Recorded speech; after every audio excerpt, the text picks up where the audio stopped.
Hi, I'm Robyn Whitaker. I'm a lecturer in New Testament at Pilgrim Theological College in the University of Divinity in Melbourne, Australia. And I was convener for the fourth group that worked on 1 Peter chapter 4.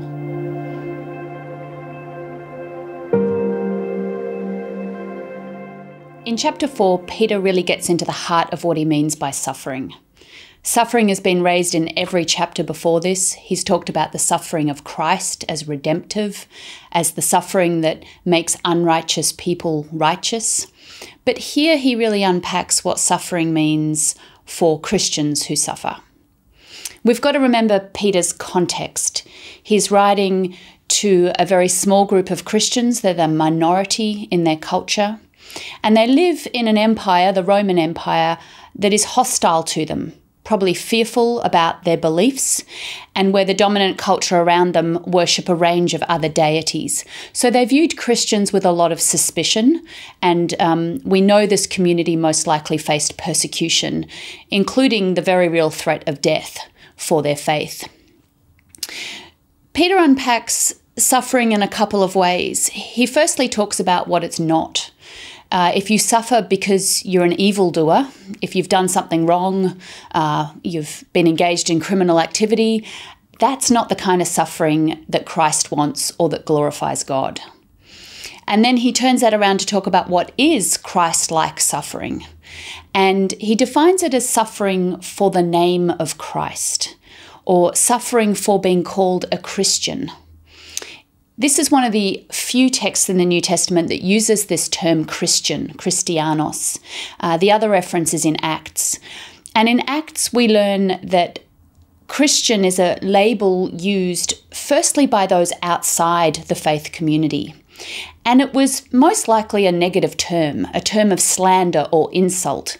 To be called a Christian in the first century was not a good thing. And Peter takes what is an insult and turns it around and says, if you suffer for being a Christian, this is something to actually be proud of, not ashamed, because you are suffering like Christ, and therefore you'll share in the glory of Christ. If living out your Christian faith results in suffering, the promise is that you will share in the resurrection of Jesus. And this whole chapter is framed by references to Jesus' resurrection and to the promise of glory and resurrection for all believers. So even though he's talking about something that would have been very real and very painful for his community, he frames it with hope, always reminding people that suffering is not the final word. So this is a profoundly relevant text, and it reminds us as Christians who are part of the one holy nation, as Peter calls them, that we are called to be mindful and to share in one another's sufferings. And he talks partway through this chapter about how we can do that. He talks about constant love for one another, prayer, discipline, and hospitality without grumbling. And it's a wonderful phrase because it suggests that perhaps hospitality was being done with some grumbling and resentment.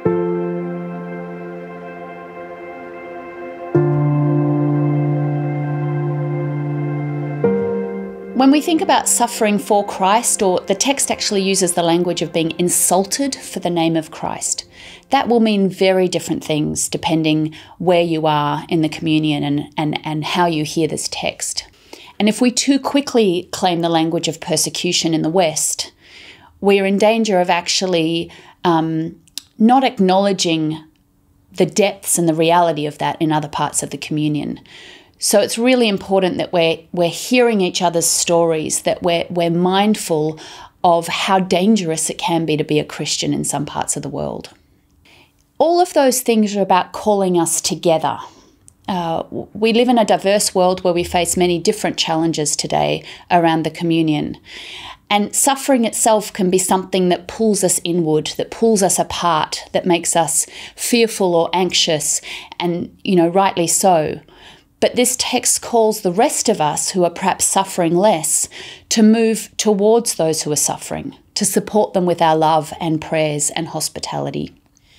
The final thing we can say is there's a challenge in this text for all of us who call ourselves Christian, who claim that name of Christ, and that is to rejoice no matter where we find ourselves. So there's an emphasis here, even in the midst of suffering, and naming that reality, that we remember the hope we have in Christ.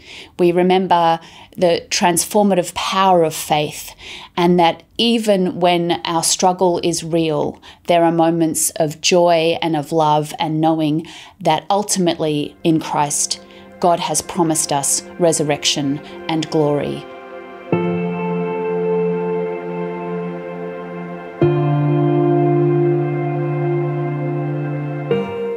One of the parts of this passage that have challenged me personally is this call to be hospitable towards one another.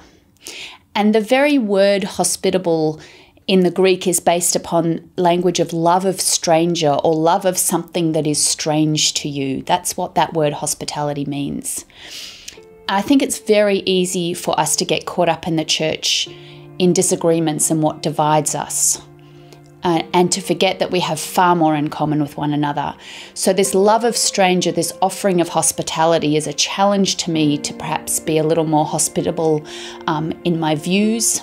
And ultimately for me, it's been more about a change of heart, really, a change of attitude, that I try to be more compassionate and empathetic to those in the community who would honestly believe some different things, but to appreciate that we're all trying to come to these issues out of our faith and out of our own experience, and that being more hospitable might mean spending more time listening.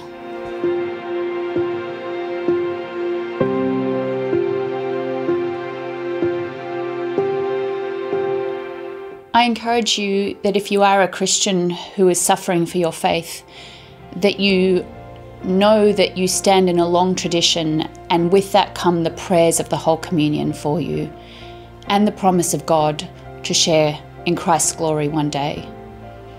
And if you're listening to this and don't particularly identify as someone who suffers, the challenge and the encouragement for you is to educate yourself, to become aware of what some of our Christian sisters and brothers around the world face, and to practice that hospitality and that love and that prayer for one another.